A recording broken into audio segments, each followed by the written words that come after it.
Yeah, let's do that. You're watching the Drinking with Friends podcast with Dan, Ben, and Mark. This is episode 36 of season 3. Hold on, let me check that real quick.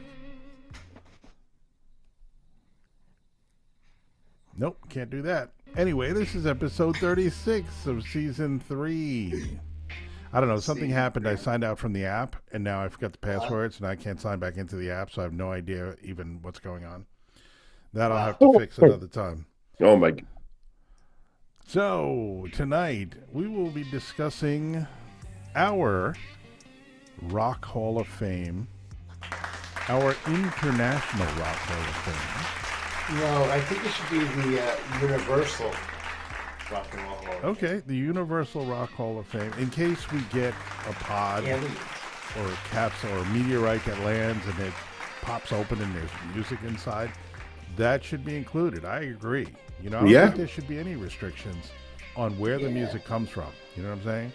Are there in the Rock and Roll Hall of Fame, the one that we know, the sham that it is there a restriction on where the music comes from? Does it have to be from the United States? Or from Earth?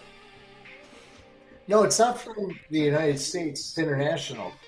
So it is international. Rolling Stones, Rolling Stones Rock and Roll Hall of Fame is international. Yeah. Okay, as long as it's that. Ours will be interplanetary.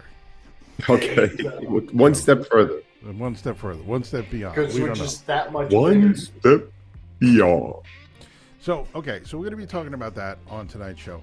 I have some questions that I'm going to be bringing up before we get to our Rock Hall of Fame, our Universal Rock Hall of Fame, about microtonal music. We discussed that a little bit on the last show. And after that show was recorded, I started having some questions.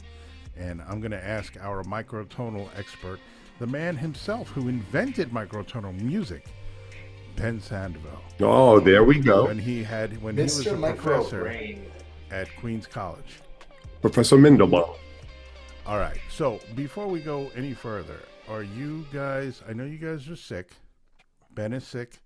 Dan will be sick within 2 or 3 days. What are we drinking tonight? Oh, I actually have nothing. Van Halen approved Jack Daniels. I had tea. Dan's got the hidden Jack Daniels in the acai cup or the bottle. Oh, very nice. Yeah. Ben's drinking tea. Okay. So, as the talent and obviously the only one with... Teabag? Since I'm the only one with taste, maybe you'll recognize this glass. The Cider House. Oh, yeah. And what is inside this glass? Is it whiskey or is it cider? It is not cider. Is it a whiskey drink? A vodka drink? It is a whiskey drink. Oh. It is a whiskey drink. Oh. Finest bourbon. Single barrel. What's the name? Blankers? Blanton's. Wankers?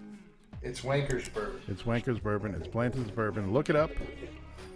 I actually want to watch Ben look this up. You want to watch me look it up? Look it up. Blanton's, Blantons. Look it up. And check out the price. And check out the review. What? $1 million. On Blanton's. Oh.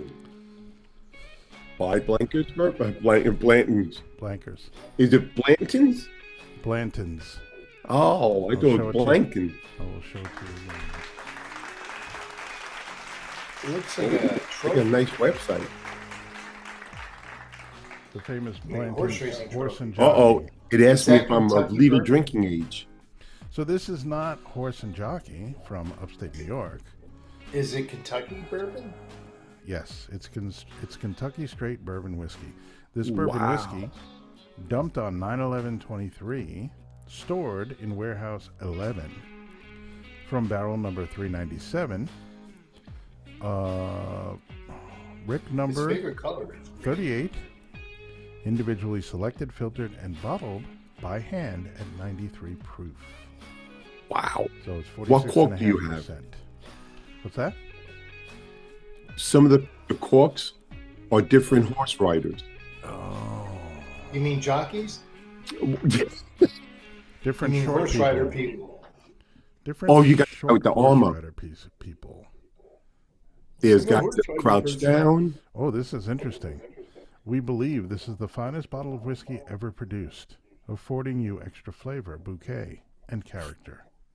Blanton Distilling Company, Kentucky Straight Bourbon Whiskey. So, what do you got, Ben? You could take a tour.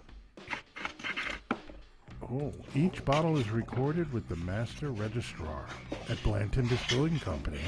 This registered bottle number is 227. Wow, this is in Kentucky. I think I'm going to have to go to Kentucky to take the It's a tour. 75-minute tour with tasting complimentary. Okay, and can you get to the price? That's really what this is all about. Where do you want me to? I want you to look at the The price. price. Oh, Find out what you can buy How a bottle of much? this for. I don't think they had it on here. Our brands, our distillery. Go Let's look see. Just go towards shopping. And it comes in a little Now, which one do you have? little sack. We have the Buffalo Trace Distillery, Eagle. Yeah, I think that's where it's made. It's not the Ooh, the Eagle, Van Winkle. It's not the Eagle Rare. It's not the Van Winkle. It's just the Oh, black. okay, I see it. The single barrel. Yes, single barrel. Which one do you have? The original gold edition, No, not the straight gold from the edition. barrel. The gold Special edition reserve. is crazy. This one. I have this one. Take it like that this. was- Does that help? Yes, that's the original single barrel. Yes, single barrel. They do not show the price here. Oh, cheaper than I thought. It's $3 a barrel. Oh, this is a steal right now. It's normally a $200 bottle of I saw it like for bourbon. 99. I'm seeing it for 99 here, but I don't know what these websites are. But the Ooh. last time I bought one, I found it on sale for 175. So maybe the prices are just dropping. That would be Yeah, good have to it for offset gas 70 prices or now. If the price 79. of Blanton's was dropping, that would be 49. amazing. Yes. Anyway, it's expensive, bourbon folks. in your Okay, car. I'm a high class talent. It's expensive. Let's just put it that way. I'm drinking my finest bourbon, single barrel. Bourbon?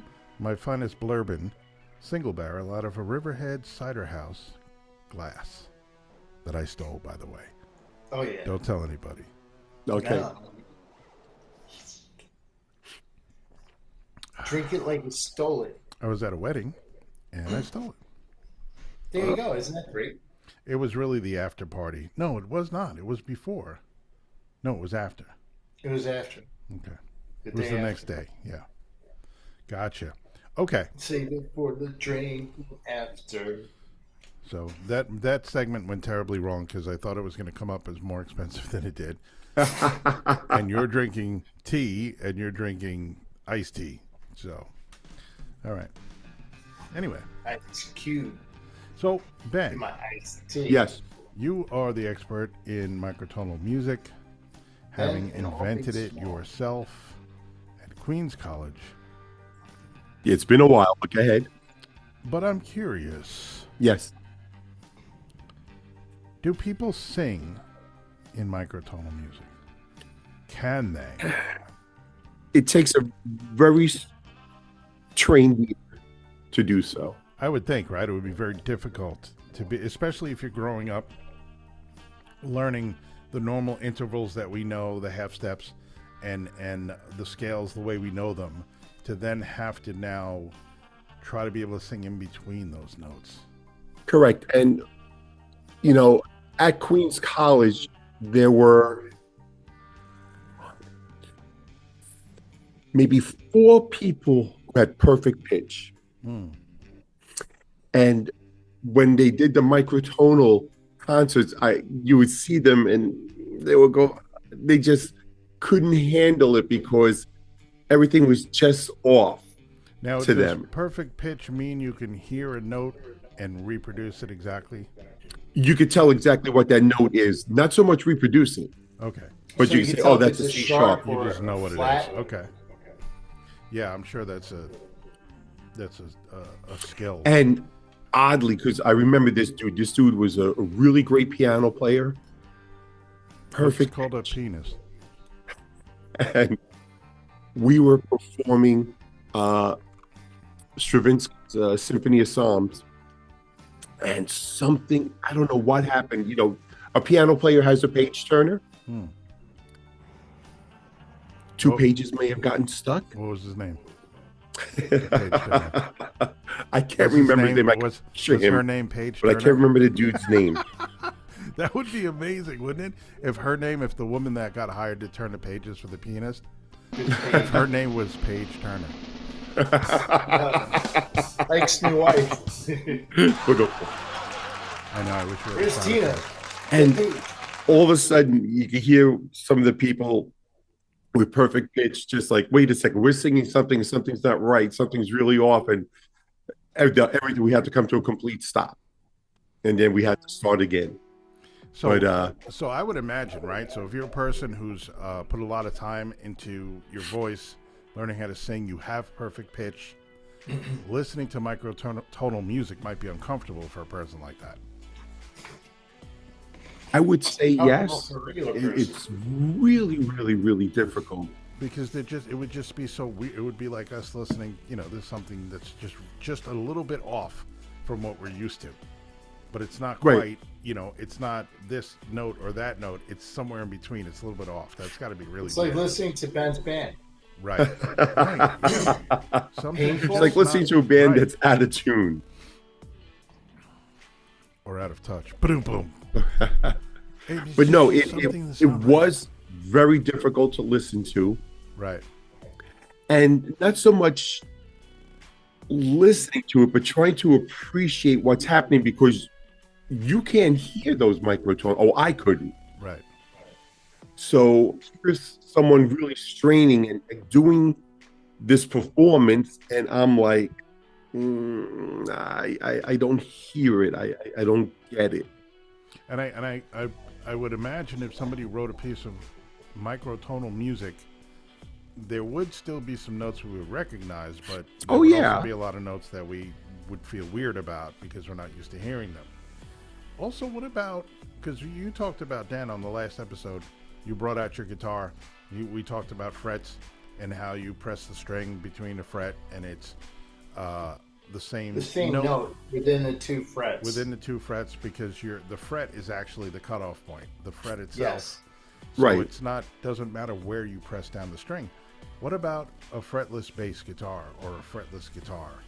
Yeah, then we start getting into you're training your ear to know where you are. Right. So as you're playing, you're really paying attention to the bass line. And therefore, you can be a little bit off, but so let's say, I find it difficult when you're like in a huge stage and people like Sting and a couple of other players play with a fretless.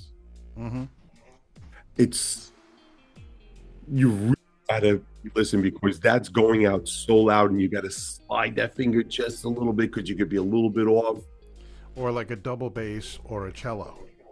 Mm-hmm. Or like we were trying to discuss, that if you don't have a fret, you slide the note until you reach the sound, the note that you're looking for. Oh, right. So you can go through different semitones as you're progressing from one note to the next. And microtones. So And you could get into microtones with that also. So if you've learned to play a fretless instrument, you're more listening than you are finding your fingers on the neck of the guitar. But right? you You're have more the listening position. to the note. Yeah. And memorizing a lot of muscle memory to remember exactly where you are. So in the very beginning, you have all these tapes on the fret to remind you where your fingers should be. And then as time goes on, you become, more familiar with it, and the tape comes off and you play. What about little divots in the back of the neck that you can find your thumb and then you find that position? Is there anything like that where the back of the neck would give that? I'm not aware of. On the neck, facing the player, if you're looking down, there's little dots that will tell you where the frets should be. Yes. Like where that. they should be. Okay. See, like there's the dot. So when That's where the the dots in part of between the note frets. is. and what my girls do in the warning, they have it lit up. So when it's dark on stage, they have your the warning ability are to your see. kids? Hmm? The warning? Those are your kids? Yes. So you see this one here? Son of Yeah. a burro. There's two. Yeah. That's my 12th fret. Okay. So that's how I know. Then there's my 15th. So, And then I can see. slide back So then down. you can count back And or there's my forwards. 9th, And each dot is in between the 7th, frets. 5th, down to So the even on a fretless guitar, that would appear. You would have the dots on the neck. Depends. It might. I'm not sure. I'm not That's sure. crazy, but man. That is because crazy. now it's up to you to figure out where you want to play. Are you willing to admit now? Are you ready to admit that Die Spitz is better than the warning? No, definitely not. Okay. Longevity, my friend. Now Longevity. I don't see this microtonal music is going anywhere. I know that Engine de Poitrine is blowing up and has been blowing up, but I don't see it go anywhere. I think microtonal music and bands go the way of 3D movies, is where it was a fad. People liked it. They went out to flock to see 3D movies, and then after a while, they just stopped making them. They stopped showing them in 3D. Very few movies you'll find in 3D. Now it's 4DX, where the whole seat shakes and stuff gets blown in your face. But I've had that. I had that experience one time, and that's enough for me. Oh no, twice. The new, the latest Top Gun movie was great in that 4DX. That was really cool. But Godzilla v Kong, that was rough, man. Because most of the movie they're fighting, and you're just getting thrown around like ragdolls in your seat. So back to microtonal being a phase or whatever. No, now we're talking about Godzilla. The flavor of the week. yeah, Right. no. But microtonal music's been around for a really long time. For some reason, I don't know if it's because of their getup that drew all this attraction to them. Because I think if they were still wearing that getup and performing non-microtonal music, we would still probably be talking about them. I think Because you're right. when you're listening to them, you're not thinking, "Oh my gosh, listen to that." They're playing, they're not playing in semitones. They're playing, their microtonal music. They have divided the octave into 39 different places. This is amazing. You're not listening to that. No. You're hearing a really pretty cool riff. You're watching some guy manipulate a board with all different sounds, and thinking it's pretty cool. They got the weird getup and all that. And I don't think anybody out there is thinking this is the greatest microtonal music I've ever heard. Maybe you or people that know more about microtonal music. But I think the average person is just hearing something that they've not really heard before, and that's the appeal. Wow, this is different. I don't know why it's different, but it's different. I think a lot of people are going to have that feeling that there's something different.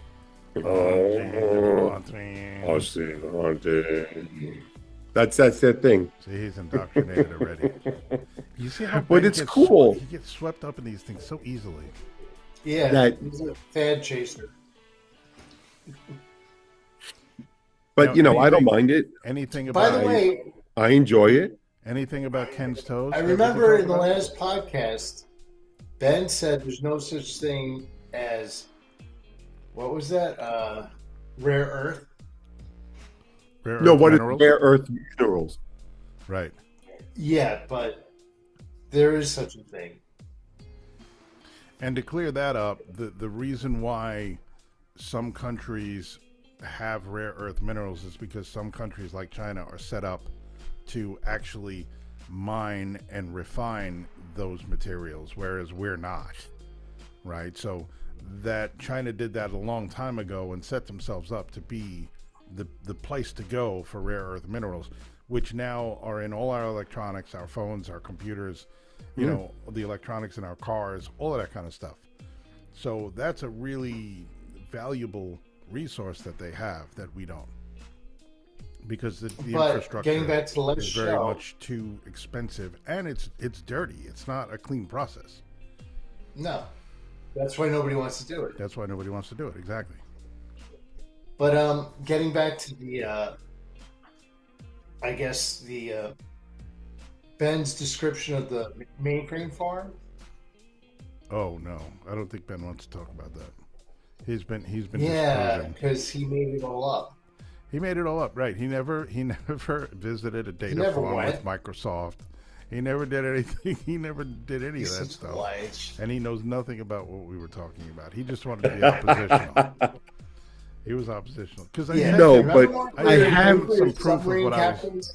Yeah, I sent him some proof of what I was talking about. So exactly, I found that interesting because you debunked the Ben.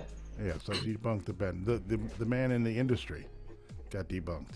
Just because you said one link doesn't mean they're all like that, man. No, it doesn't. But they are all like all right then. And to also clear it up, if you're going to use ChatGPT, that's not the same. All of these data farms they're teaching the AI, and that's what's taking all the resources. Okay, that process of the AI being taught, but now it's running out of data, so that's gonna be gone soon too, like 3D movies. AI. That's why there's so much. Didn't you work on a data farm? Yes. I worked on a sex farm. You didn't make any money. He worked on a donkey farm. Working on a donkey farm. But I just think that it's really annoying. Yeah. Okay, we can move on with this AI stuff. It is everywhere. I'm writing an article now for my Substack, and I'll let everybody know when it's coming out. But it's actually on digital music and the music industry as it stands now. But I'm also going to get into more AI and data stuff and technology and basically how technology is this thing that it used to be. Facebook used to be, hey, we went to college together, let's keep in touch. Or my aunt lives in Mississippi and let's keep in touch. Now it's all about sucking you in, dragging you in, keeping you engaged and making money from you and getting your data. So there was a huge switch from the early days of Facebook to what it has become now. And now that it's Meta with Instagram and who knows what else is part of Meta. I don't know. I think it's Facebook and Instagram. But now it's this whole thing. So that's going to be in one of my Substack articles. On what you were saying, Mark, about this digital thing. Yeah. I was watching Justin Hawkins and Phil Wings of Pegasus rise again. Oh wait, my guitar's out of tune. And you were saying that almost every country song, I'll send you the link, is AI generated. Here's what he's saying that people are doing. They're coming up with the lyrics and they're feeding into some AI machine to massage it better. Exactly. And it's very annoying, he says, that you go out there and it's just like, are you AI? Lyrics, it's just crazy. So that is crazy. We'll see where that goes. And again, it's crazy because there are studies now coming out about how AI is programmed to agree with you. And it's also, if you notice, if you've ever used it and if you've ever gone in to ask a question, it always asks you another question at the end of the answer. Would you like me to do this? Would you like me to do that? Would you like to see more? Would you like to see more? Exactly. And it's seductive because it gently gets your information, your thought process, right, in answering your questions, like you just said, asking questions about your question. Yep. So it gets more detailed. It gets more information regarding your thought pattern or process. And it's teaching itself how to interact with people. But how it's people seductive. interact. Like I said, it's not overt. It's very, Right. Hey, Hey, did listen, you like that? we've been Well, is there conditioned for something how you wanna long? add? We've been conditioned to text each other for how long? Like very few people. I Yeah. very rarely. I still make calls and talk to people on the phone, but most of my communication is text. And so, if you're conditioned to text with people, it doesn't matter if you're texting with an actual person because you don't know. If you're texting with an AI chatbot, it feels like you're texting your friend. There's no, there's no way to discern between the two, and especially these young kids coming up. They're engaging with AI chatbots, and some terrible things have happened. But yeah, it's pretty crazy if you think about it. But anytime I've ever used ChatGPT, for example, there's always a question at the end. It's almost like it doesn't want to let you disengage. Right. We had something at work where something wasn't compiling, and they asked Copilot, help us. It spit out so much stuff. And like you said, at the very end, it Help says, us, Copilot. would you like to go deeper? Copilot is Microsoft's AI engine. Yes. Is that what they call your ass, Copilot? You want to go deeper? Do you want to go deeper? Would you like to go deeper? Would you like to spelunk further? What else would you like? Looking too hard. Too hard. Ben's an ass spelunker. Bless you. Thank you. Oh, That was so fun. good. Okay, so the main topic of tonight's show. We've dabbled a little bit in AI. We've dabbled a little bit in microtonal music. Yep. We've dabbled a little bit in Ben's butthole. Now, so we did a show a couple of shows back. We talked about how much we hate the Rock and Roll Hall of Fame because it's not rock and roll anymore. The prices per seat, if you're a nominee and you want to bring your family, are outrageous, out of control, ridiculous. And the fact that they're pulling everybody into this Rock and Roll Hall of Fame who's not a rock and roll act simply to keep the ratings up on the television show, because nobody would tune in just to hear rock bands get inducted or see rock bands get inducted. They want to bring in a broad audience of people that enjoy pop music and R&B and hip hop and all other kind of genres, but it's not rock and roll. So we talked about the fact that we wanted to do our own Hall of Fame, and that it's not going to be a broad music Hall of Fame, but we're going to do a rock and roll Hall of Fame, right? And this Hard rock, heavy metal. hard rock, heavy metal. So we're going to talk about what our categories are going to be, what our criteria is going to be, and we're each going to weigh in with some bands that, we want to see in our own Hall of Fame. And it's not even one of those things where I'm saying, if we had our own, fuck it, we do have our own Hall of Fame. We're just making it right now. We're just making it up right now. I'm gonna start off by saying, first of all, I want this, like we talked about earlier, this is not just American music. This is not just music that originates in the United States.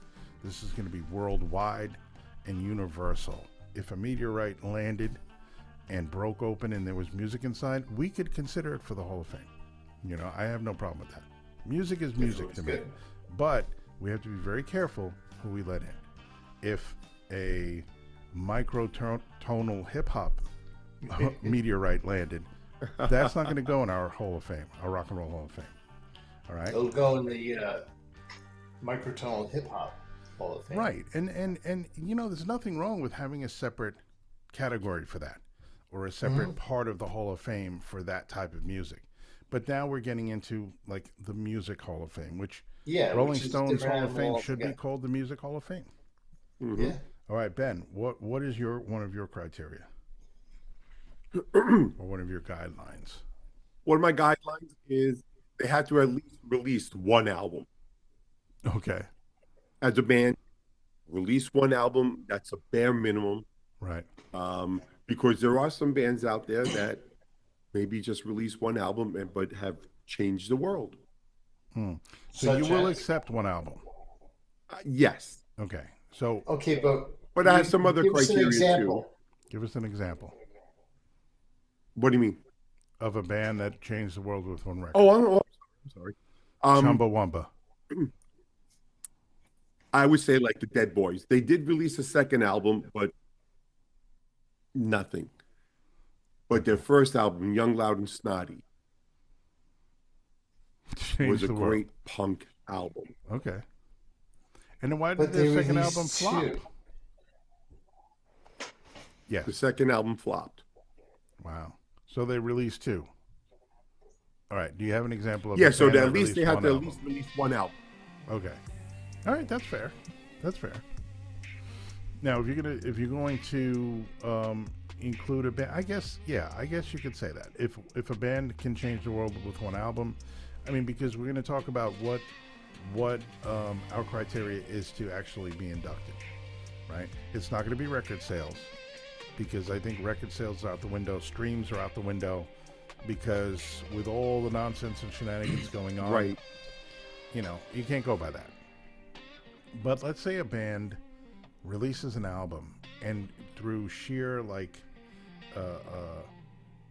street work, where they're out there and they're hustling and they're promoting their own music and they're posting videos and they're on social media and they're marketing themselves, and they blow up for that reason, right? Engine de Poitrine does not have the machine behind them. They're two people they're 2 aliens from Canada who have blown up because of how they chose to dress and the music they make. So that is more impressive to me than a band that makes it because there's a huge machine pushing them out there, and spreading them out over all these platforms and making them popular, basically.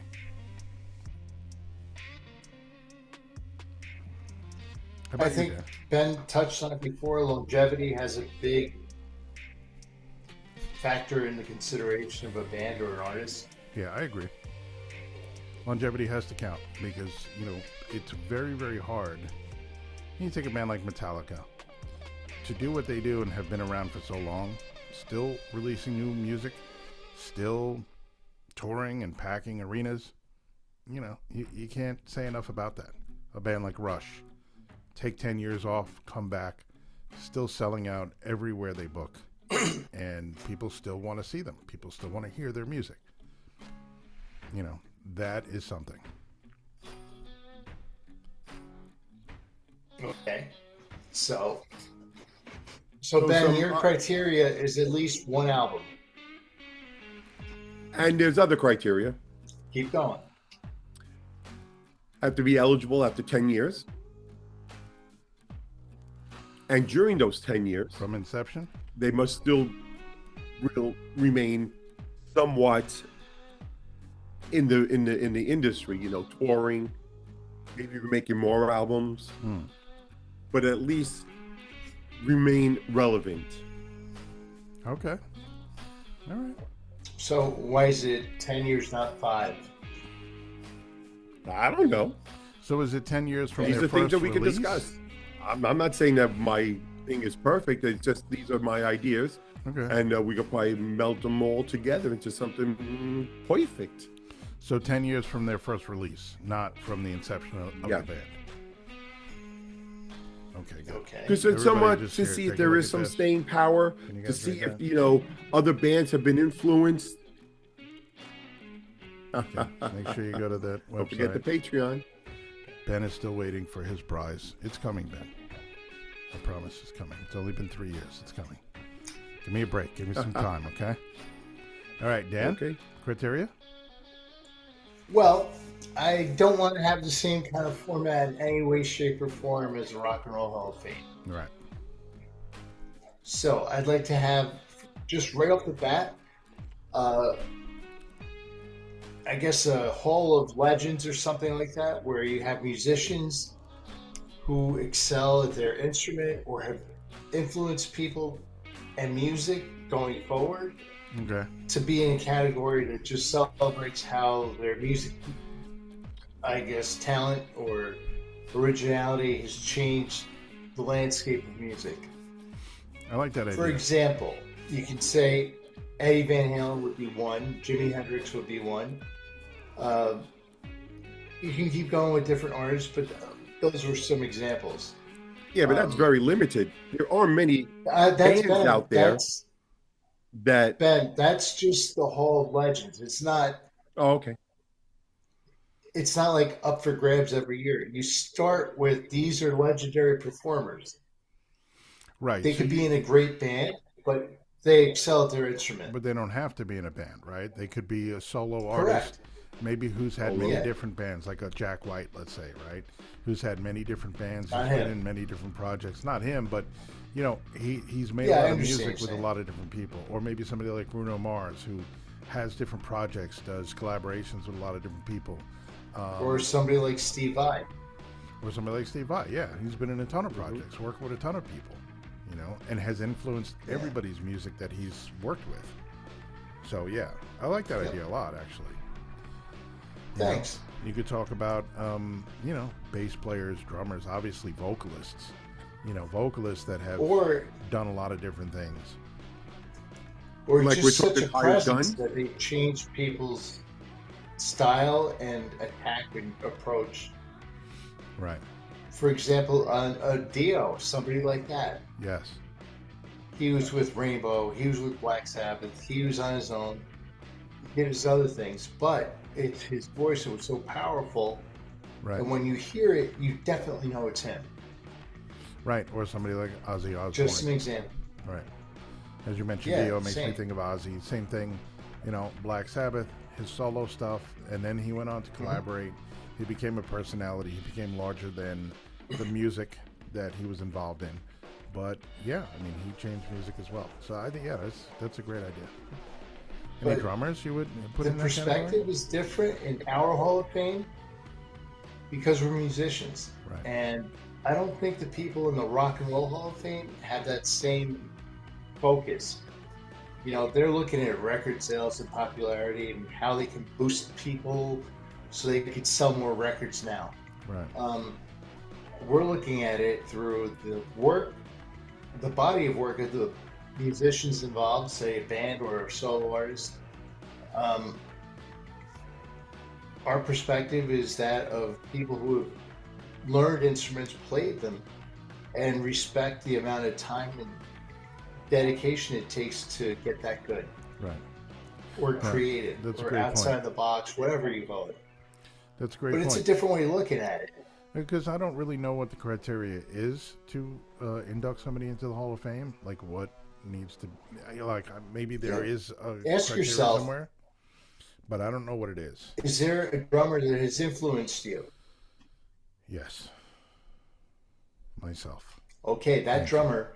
Now, the body of work, talent, whatever it could be, it's influenced you. So that as a musician, that either drove you to be better, to learn, or it influenced your style. Well, if you talk about Neil Peart from Rush, he was a lyricist. He was very well read. He was called the Professor.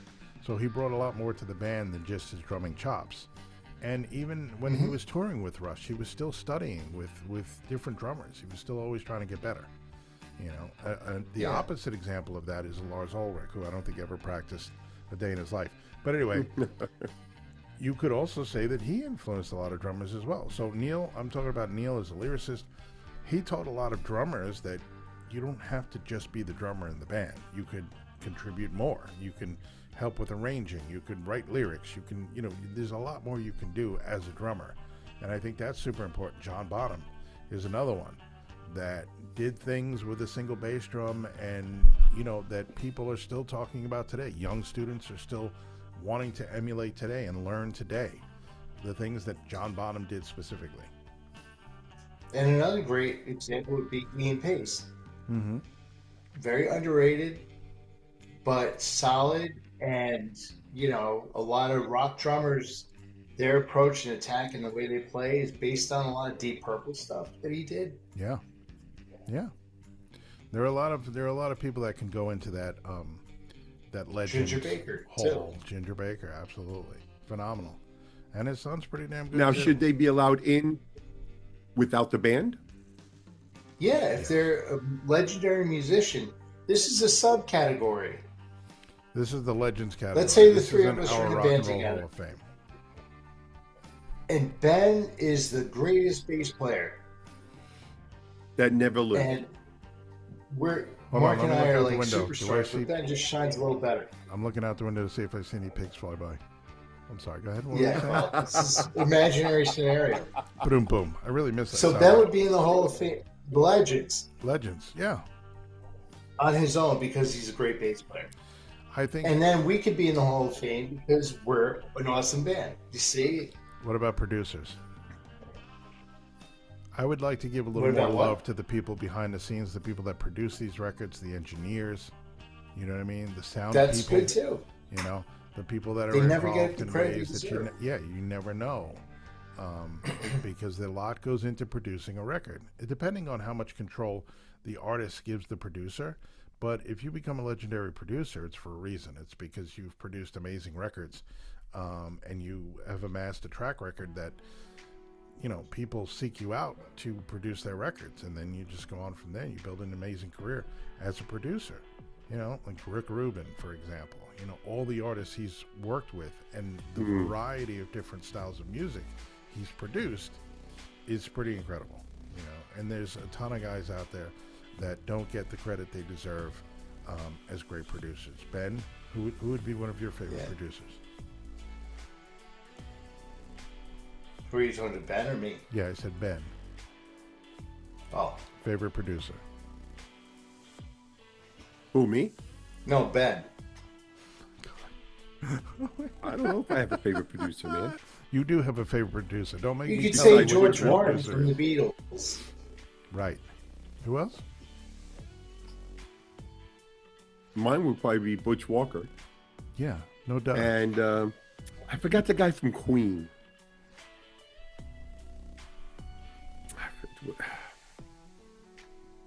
I'm drawing a That blank. left a everlasting mark on his brain. I may have to grab a CD. Well, when we got old enough at a certain point in time, I think that we did start to pay more attention to who produced what records. As we read the liner notes, as we read the credits, we started to say, you know, let's say, for example, Roy And they have their Thomas- styles too. Roy Thomas Producers, Baker. they have their own style of recording and doing all that. Yeah. So you know, oh, this is a record by Bob Rock. Yeah. Oh, exactly. Or Roy Thomas Baker, for example. You know, great Yep. producer. He produced a lot of Queen's records and was responsible for their sound. But anyway, I think they should be recognized as well, because there are a lot of people behind the scenes that. That's a great idea. Yes, there you go. Did you catch that, Ben? What is it? Can you hear me? I'm looking up Queen 2. Yeah, I just said his name 3 times. Oh my God! He's Roy got his Thomas Baker? micro freaking. He's not listening at all. He's not Yeah, listening. yes, that was it. Roy Thomas Baker. Yes, thank you. I said that 3 times. I know you did. Thank you. Thank you. No, don't thank me. Thank AI. As I Googled it, of course, AI search results come up. Yes, you can bypass them, Ben. Yes, you I'm can. using Ben's glasses. But it's all right there, right in your face. All right, so very, very good. Are we going to talk about, let's talk about some bands that we would like to see in the Rock and Roll Hall of Fame, and some bands that are not in the hall right now, and some bands we would like to see.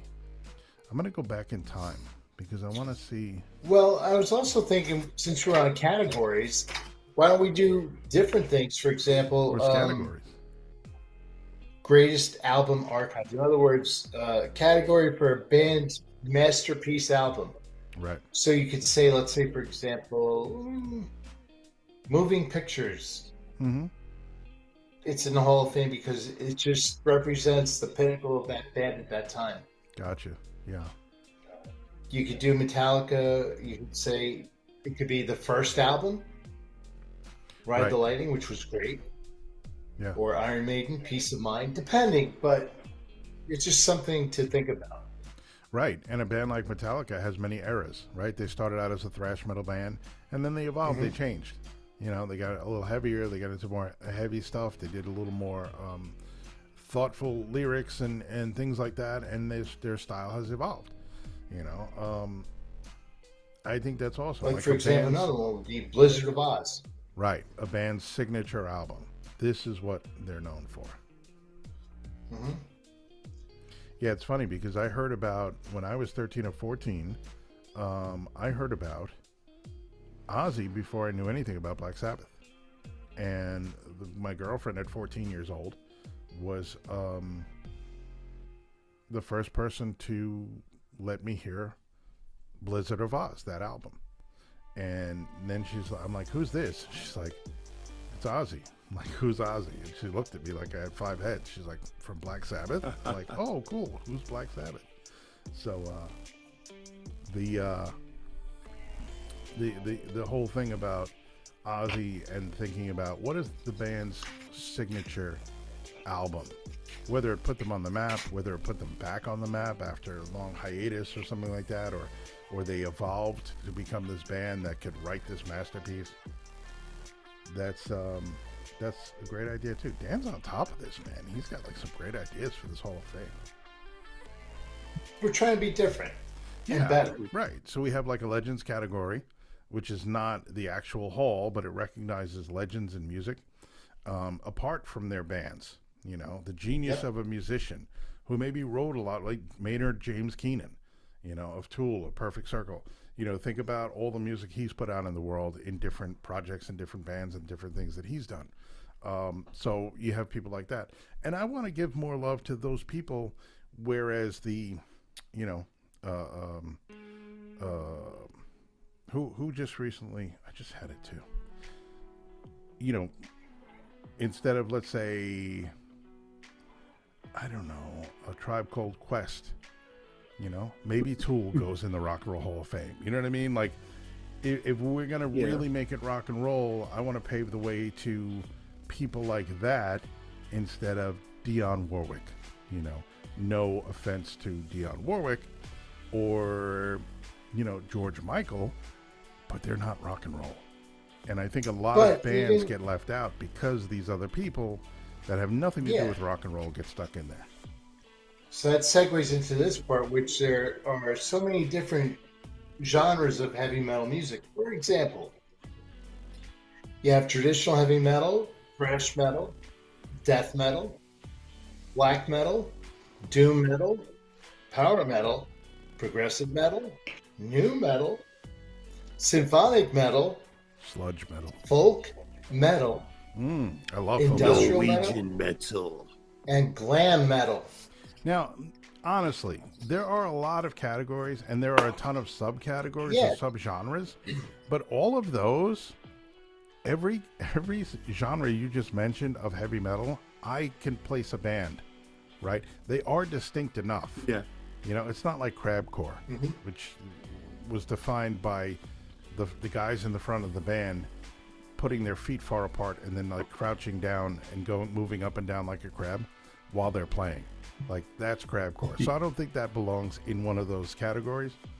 But but it's just an idea. Yes, and Borgo fucking Pass was sludge metal. All right, but you know, I like the doom, the thrash, the black metal, the death metal, you know, and industrial, all of those other categories. That's very well defined. And I think in our heavy metal section of our Hall of Fame, we can have a band in each one of those categories easily. Yeah. You know? Yeah. But I think we'd have to be willing to do that. It kind of gives that genre the justice it deserves. Mm-hmm. The bands that do it, if they're that all good, very that they distinct deserve styles. credit. Yeah. They're all very distinct styles of heavy music. You know, I would also put in hard rock and heavy music. If you think about a band like Seven Dust, they're not a metal band. They're not a rock band. They're more of a hard rock band, or an AC/DC. You know, people would be more familiar maybe with AC/DC. They're a hard rock band. Yeah. They're not a metal band. They're not a rock band. They're a hard rock band. Then there's a heavy rock band. You know, so for example, another series of different rock categories: classic hard rock, glam rock, punk rock, alternative hard rock, progressive hard rock, grunge, stoner rock, southern hard rock, industrial rock, instrumental hard rock, classic rock, folk rock, indie rock, garage rock, symphonic rock, psychedelic rock, hardcore punk, alternative rock, experimental rock, and good old rock and roll. Yeah, and I mean, we can go on. The reason why we can give love to all those categories is because we're not trying to set up a television show. You know what I'm saying? We're not trying to get ratings. We're not trying to keep it under 3 hours. We're not trying to attract, viewers. We're just putting out there a list of bands that we think should get recognized. And it's not about us. Whereas Rolling Stone, it's about Rolling Stone. That Hall of Fame is about them. It's not about the artist. Yeah. Our Hall of Fame is about the artist. It's not about us. And paying homage to them. Right, because we've all come up with all of those categories in our history of listening that shaped who we are as artists. Yeah. And how many punk bands are in the Rock and Roll Hall of Fame? I mean, give me a break. How could there not be a slew of punk bands in the Rock and Roll Hall of Fame? It's crazy to me. Sex Pistols, Cro-Mags. Black Flag. Yeah. I mean, Depeche Mode is in there, and The Cure is in there. If at this moment, if we were going to open it up, are there any bands that you guys would immediately put in? I would immediately put in Rush. I don't mean to steal yours, Dan. I know that's your probably. That's okay. Is that your top inductee? I mean, I'm going to go back to the 60s. No, it wouldn't be. I mean, the Beatles, Cream, Stones, The Doors, Stones, The Who, and we also have Nights in White Satin. What's that? The Moody Blues. I'm drawing a blank. The Moody Blues. Thank you. You're welcome. Queen, definitely. Rush, Zeppelin. In Crimson. Genesis. Yes. Peter Gabriel, Genesis. Deep Purple. Yes. Deep Purple, and definitely. Yes, Dan, we hear you. Van Halen. Van Halen, 100%. 100%. Yeah. One that I think has been overlooked, and I don't know, they might be in the Hall of Fame. I don't think they are. Guns N' Roses. I don't know about them, though, but... I don't think they are. I think Appetite for Destruction... I could see your point, though, where... I think their debut album where they changed... were the most popular when it first came out. Yeah, but I think their first album changed rock music. Yeah, I think that first album is one of my favorite albums, especially a debut from a young band. I think that's one of the best hard rock records probably ever made. And I would say that their style and their music changed the direction of rock and roll.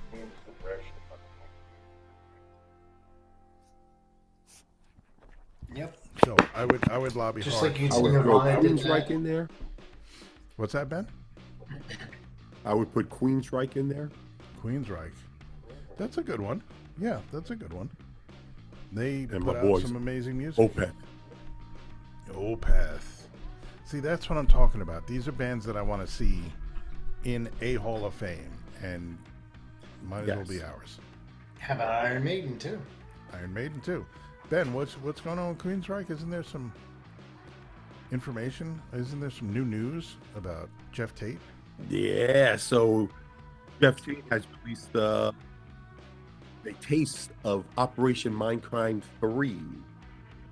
There's something to listen to now? This song is called Power. Oh, wow. You can listen to it now. That's interesting.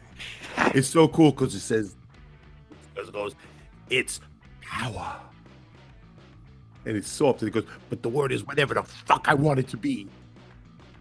And this is Dr. X explaining himself. But it is a little bit deeper in the album. He has released all the songs. Of course, I ordered the vinyl signed.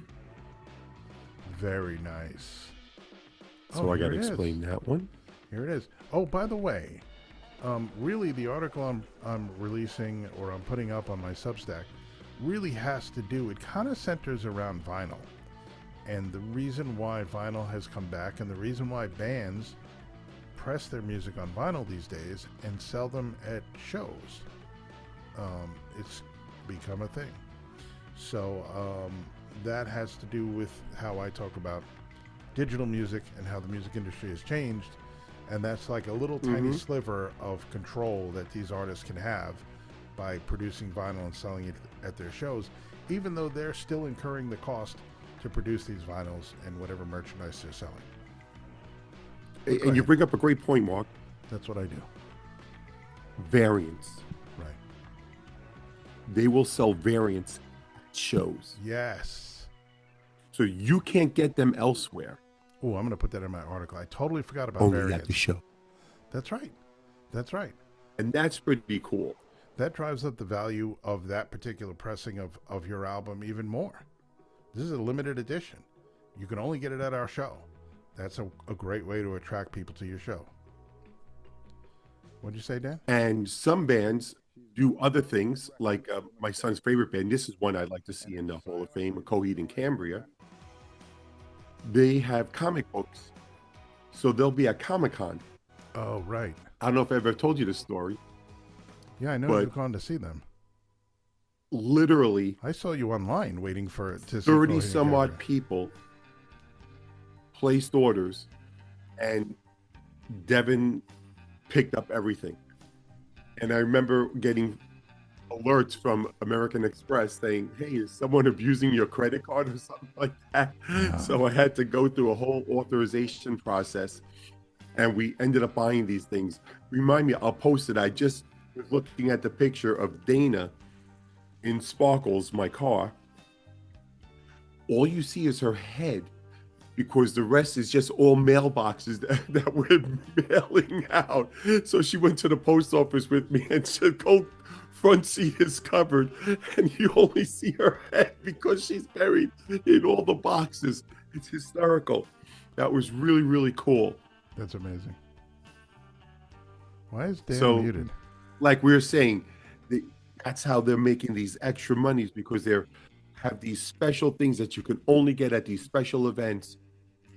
And then people are paying top dollar for it. Right. Of course, we didn't charge. We just charged them the different color price, vinyls, like the Reagan Youth Volume 3, Life and Yes. Times Revisited. You can get it in red vinyl. You can get it in blue vinyl. You know, you can get it in different The ways. Marvelous 3 did that. Another band I like to see. I actually follow an Butch account. Walker. I follow an account on Instagram where I went to they their show you how these different variants are made. You see the guy taking the wax of different colors, and he puts it together Yes. with the regular wax, and then he smashes it down, and whatever comes out, comes out. I don't think there's much rhyme or reason to it except for the color choices and everything, and it just comes out like really cool vinyl. That is very cool. But like at the Marvelous 3 shows, they had the Ready, Sex, Go album, Right. which is red, white, and blue. Dan, so I they had can't the hear red, you. white, and blue variants. Okay. So that was really cool. And of course, I got them all in a regular black vinyl. I would love to I would love to produce my next record and put it on a cylinder that you could put on the very first music players with the giant the giant horn, and it spins with the big horn. Yes. That's what I would like to try to bring back. But honestly, 8-tracks. I would love to get an 8-track player. I really want to do that. And I'm sure there's a place. I'm sure people are selling old 8-tracks that I can get. But we're not hearing Dan, unfortunately. I'm sure he has some great points to add. But yeah, no, that's a great point. I'm going to add that to my article: the variants and the different kinds of limited edition vinyls you can get at live shows. That's very, very cool. Oh, that was a Ready, Sex, Go album. It's a real doll. Right. Yeah.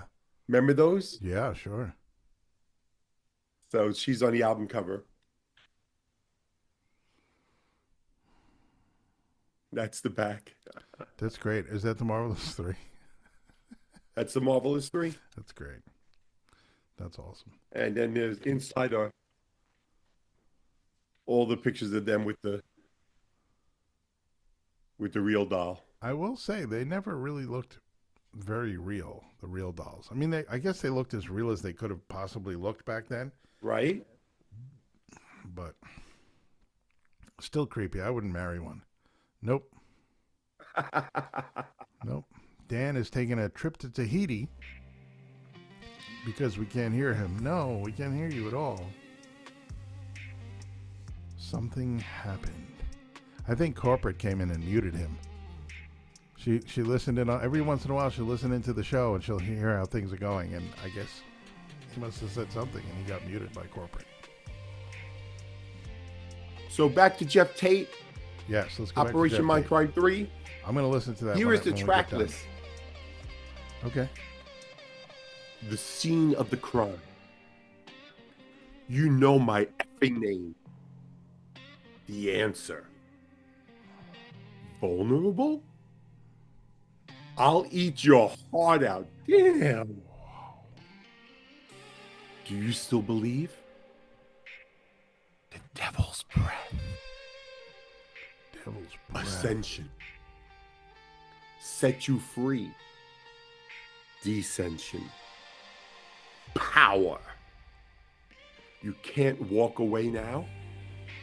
A monster like me. Now, funny, Ascension and Descension are the double album that Kohi put out that really Devin and I joined the bandwagon and really got into Kohi and Cambria. But what is really cool, listening to Power. There you are, Dan. Can you hear me now? Yes. Yes, he got his voice back. You got your voice back. It's man. as if Jeff Tate went into the closet and found all those guitar pedals from 1998 and brought them into the studio because it sounds so much like Operation Mindcrime 1. Really? So that's what I was going to ask you. What's your opinion of the track, the track Power? I like the track. It's catchy. Okay. But I'm thinking it's going to be the way Operation Mindcrime 2 was versus Operation Mindcrime 1. Operation Mindcrime 1, we have songs that seem to flow nicely into each other. One is leading, telling the story, and continuing it as it goes. There are some standouts that could be on their own, but for the most part, it's almost like a gigantic work of art that has to be taken in its entirety. Sure, yeah. Operation Mindcrime 2, we start having independent songs. Right. I don't feel it as connected and throughout. It's harder, heavier than Operation Mindcrime 1. But sometimes I don't feel the great continuity. It feels like the story jumps around a little bit. Right. Operation I Mindcrime think had a that's what's going story. to happen here with Operation Mindcrime 3. Beginning to end, you had a story. You could follow the story through what's going on from track to track. Now, with this first release of Power, I would imagine, not that I know this for sure, but if you are releasing a third in the series of concept albums, maybe you would release the first part of the story as the single, or what do you think? Or does it feel like a song that might be That's more in what the you middle? would think, but I think you want to go with maybe a really, maybe the song that describes Dr. X the most. Right. The dude wanted power. Okay. So you're saying that he's releasing something that's going to catch people's attention rather than starting at the beginning of the story for the first release.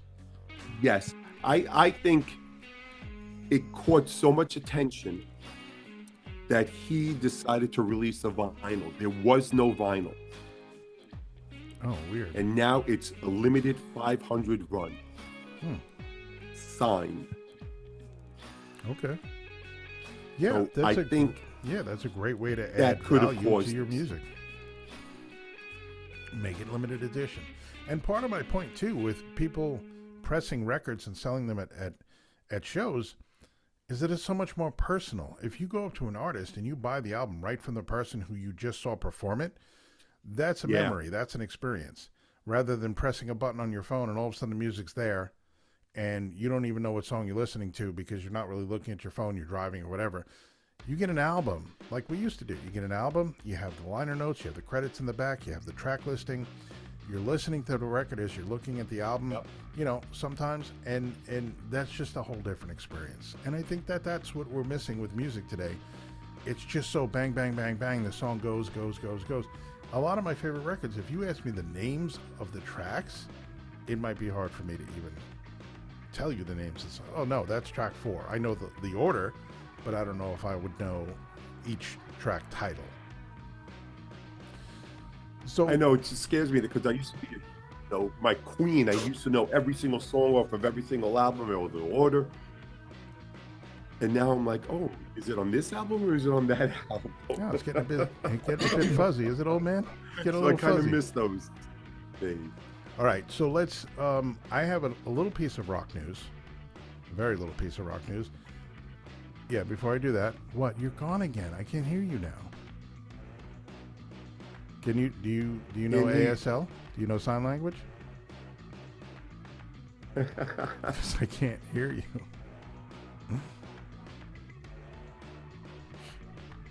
All right, I'll do my music news. You figure your shit out, because when you changed, what?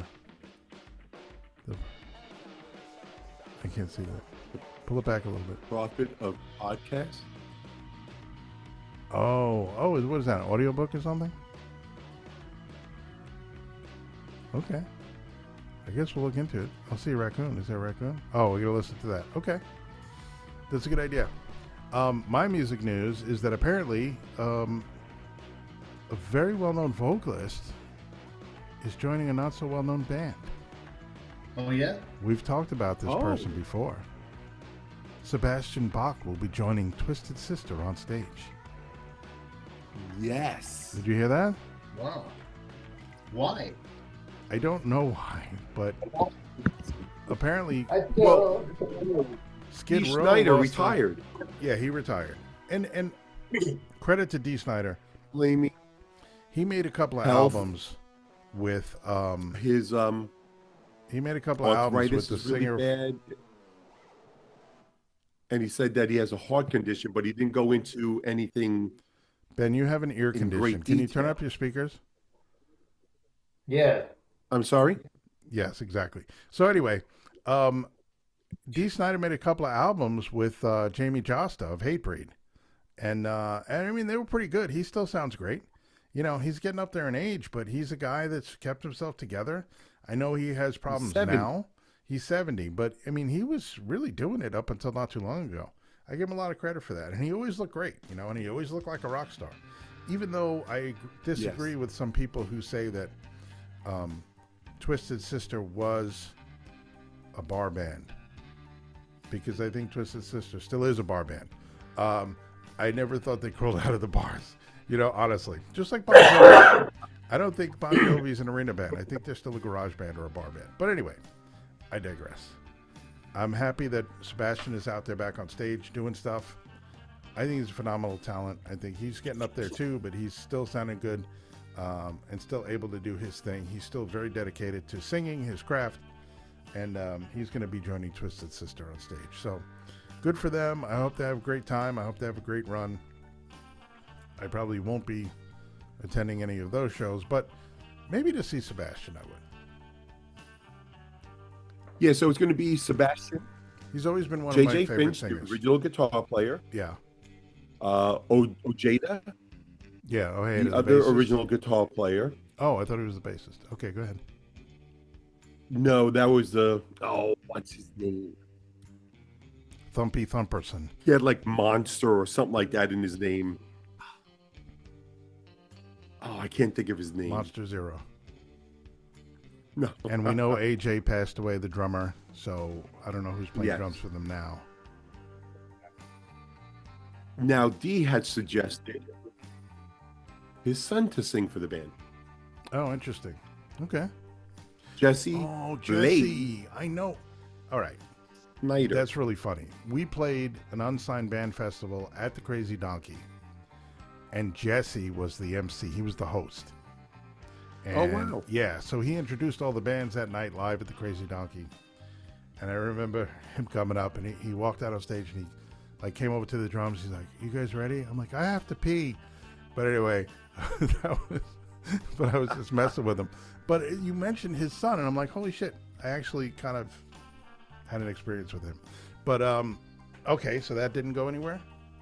He was a little they more figured poser. we already had one Schneider. We don't want another. Yeah, he was a little more poser than his dad, I think. He was more like the who was the DJ, the VJ, the one of the original guys with the blonde hair, like the perfectly styled blonde hair. We just talked about them. The old MTV VJs. Adam what? Adam what? Oh, Adam Curry. Adam Curry, yeah, right. He was more of an Adam Curry type because I think at that time that was what was kind of in. So he wasn't, Dee Snider was kind of, he was kind of gritty and cross-dressy and, Yeah. I don't know. They did have their own style for sure. But there was an update with William Shatner. Oh, let's hear it. His album's coming out soon. Oh, it is? On Spotify, they have a little teaser that's been released now. No way. That's what I was trying to show you guys. Oh. My audio. All right. So send it, text that to me for sure. Now, are they going to call the band? Are they going to call the band Shatford, Shalford, or Halfordner? Which one? Well, I'm not sure, but the name of the album is Shat at the Devil. No, it's not. Is it really? It can't be. That's a great one. I wouldn't be surprised if it was. But after I thought of Shatford, I thought Shalford. Yeah. Shalford is probably even better. All right, let's close this thing out. Let's each give our 5, the inaugural inductees. Ben's 5, Dan's 5, and my 5 inaugural inductees into the DWF Universal Rock and Roll Hall of Fame. Here's what I'd go with. Hall of Fame. Dead Boys. Okay. Queensryche. Collective Soul. Opeth. Collective Soul. Okay. And It's your list. maybe Dishwalla. Dishwalla. Make sure you write that list down and send it to me. Because we're going to have to post about this. I want to get everybody's feedback. Everybody who's watching or listening, I want to get your feedback. I want to know what you guys think of our picks to get in. Go ahead, Dan. I don't know. I can't comprehend a couple of Ben's choices, but that's because Ben's Ben, and I'm not. Hey, those are his choices. He's entitled to them. I didn't say they're good or bad. I just don't understand. But That don't mean they're getting in. that's okay. Go ahead. So, Because I have the final say. all right. This one Ben hates, but I have to put in Led Zeppelin. Okay. Yeah, he does hate them. Let's Van Halen, Okay. Rush, definitely. Yes. On the same progressive tier, yes. Okay.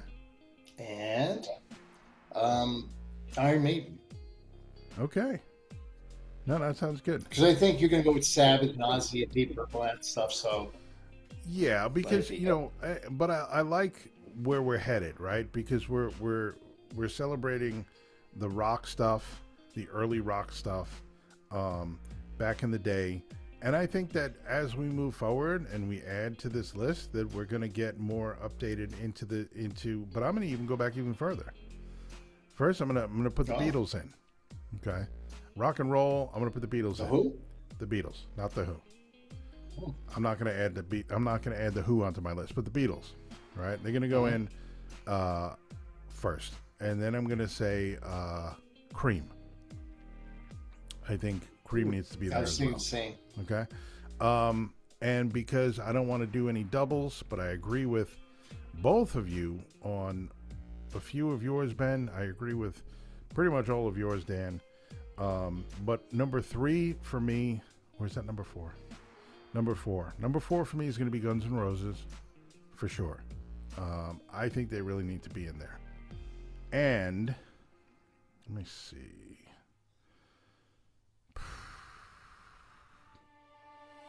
AC/DC. Oh, yeah. They keep chugging along. Every song does sound the same, but they do keep chugging along. They've probably played to the most people I've ever seen at a festival. In some of these videos that I've seen of them playing some festivals, like 100,000 plus people. It's incredible to me. And they've been going for, listen. Forever. Before Back in Black, when Bon Scott was in the band, you had some great songs, right? And then Back in Black, they blew up. And then after Back in Black, for those about to rock, that's a phenomenal album. They put out a lot of great records, and like I said, you can gig them for kind of sounding the same, but it's hard rock. It's hard rock, and it's really good stuff. It's catchy, it's heavy, it makes you move. So AC/DC goes in my number 5 spot. And I think let's put that list together, put it out there online. And I invite anybody listening or watching the show to like, subscribe, comment. We want to know what you guys think about our choices, and what are some of your choices that you think really should be represented in the the Universal Rock and Roll Hall of Fame. But that also includes punk rock. It includes hard rock. Yes. It includes heavy metal. It includes, anything under the rock umbrella. And I want to get some of these. It's a big umbrella. It's a big umbrella. Yes, I want to get some of these bands, some of my favorite heavy bands that have been left out of the discussion, into this Hall of Fame, right? Because we can do that. Absolutely. All right. Anything else anybody has to say? Excellent. I think this was good. I think it was a good first step. Hopefully we'll be recovered again to do a podcast live. We're going to do this live. We're going to do this in person at Bunker 1, but it will be video. We've gone all video, people. This is it. Mm-hmm. You're going to have to look at our ugly mugs every week now for the rest of your lives. Or for at least the rest of our lives. However long that might be. All right. Ben's going back to Turkey for cosmetic surgery, so he'll look sexy. I was thinking of going back to Turkey. You want to go back to Turkey? Was it that? I mean, I can't imagine it. Was that You're going back Istanbul? to Turkey? I don't think so. Going back to Turkey. Turkey. Wicca. Oh, just in case anybody who's worried about me, anybody who's worried about me drinking whiskey because I only have one kidney, that's why I'm hydrating. And I'm not on any restrictions. I just have to hydrate and keep my blood pressure down. Very good. Perfect. Thank you all. So I guess we'll be seeing everybody soon. We're going to see everybody soon. We love you all. Thank you. A long time. Don't forget Blanton's. And my Substack. Keep an ear out for William Shatner. Mark Zapata on Substack. And Patreon, Mark Z Drums. Mark Zapata Drums on YouTube. Invest in your future This has greatness. been a Mark Zapata special featuring Zapata. This has been a very special episode of the Drinking with Friends podcast. Angine de Poitrine. We love you all. Love you all. Bye.